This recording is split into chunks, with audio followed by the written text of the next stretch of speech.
My Lord Chairman, if you permit me to use a restaurant metaphor, I would want to serve my audience with a few of my favorite quotations and legal jokes as starters. I quote my favorite Bible verse, Ephesians 3:20. Now to him who is able to do exceedingly, abundantly, above all that we ask or think, according to the power that works in us. When you talk about free trade, there are no absolutes in an orderly society. So even within freedom, there are regulations, there are limitations, and there are restrictions.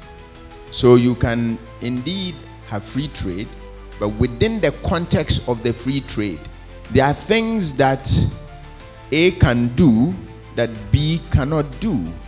Even with locals, it's not everything that everyone can sell.